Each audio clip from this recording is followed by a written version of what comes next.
What's good? It's Stormybman, and I'm back with another Stormybman's Briefs.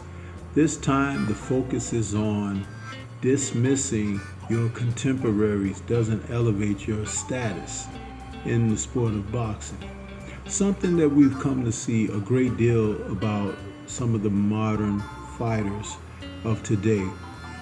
They don't want to give credit to anyone outside of what they're doing in their profession, whether it be someone that's in their competitive weight class, or it could be just another contemporary in the sport overall. What I realize about the effect that this has on the sport is the fan base.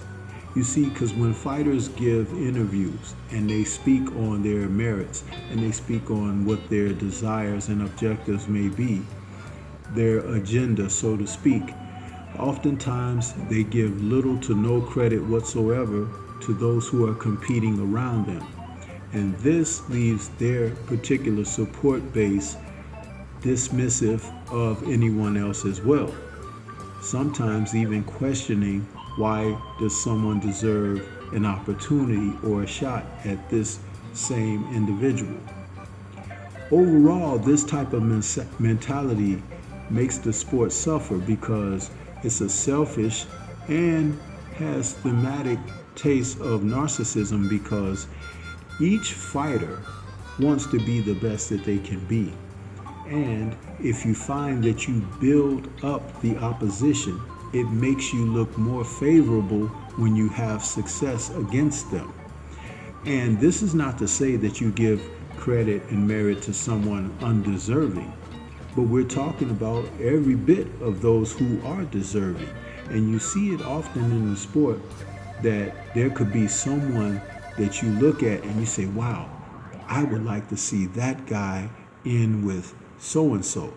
But what happens is the guy that you support, or the guy that you seem to understand that could be the more popular person, often is dismissive of the opposition.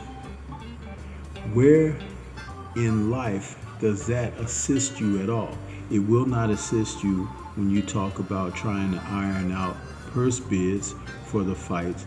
It will not draw behinds to the seats when you have the matchups, and it will not overall sell to the public interest of why they should come and see you against a particular opponent.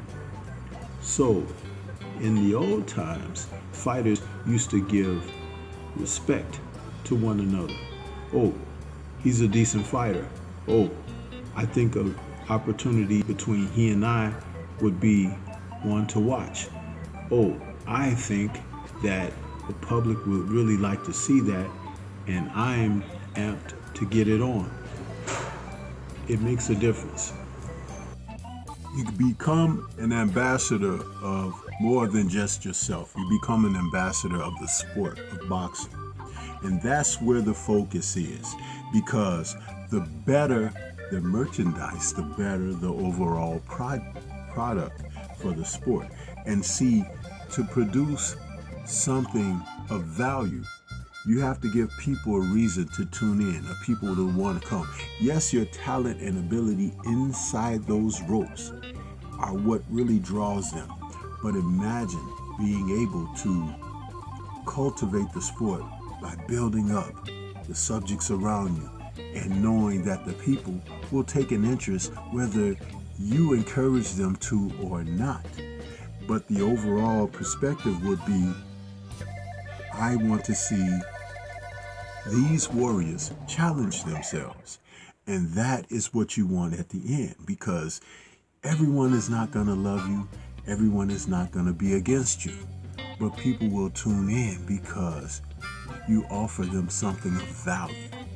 And that is where men in the sport of boxing can bring the sport back to a level of not only respectability, but to be able to put the sport on top as it once always was. Because remember, anybody could try to pick up a ball, anybody could try to throw a ball and run with a ball, but not everyone is interested and getting in between those ropes and allowing another party to go upside their head.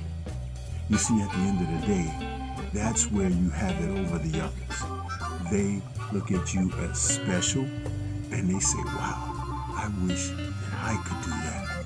But since I can't, let me tune in to this guy who does it so well. This is Stormybman. Shout out to the mighty LDBC and Liberated Perspective, a third eye view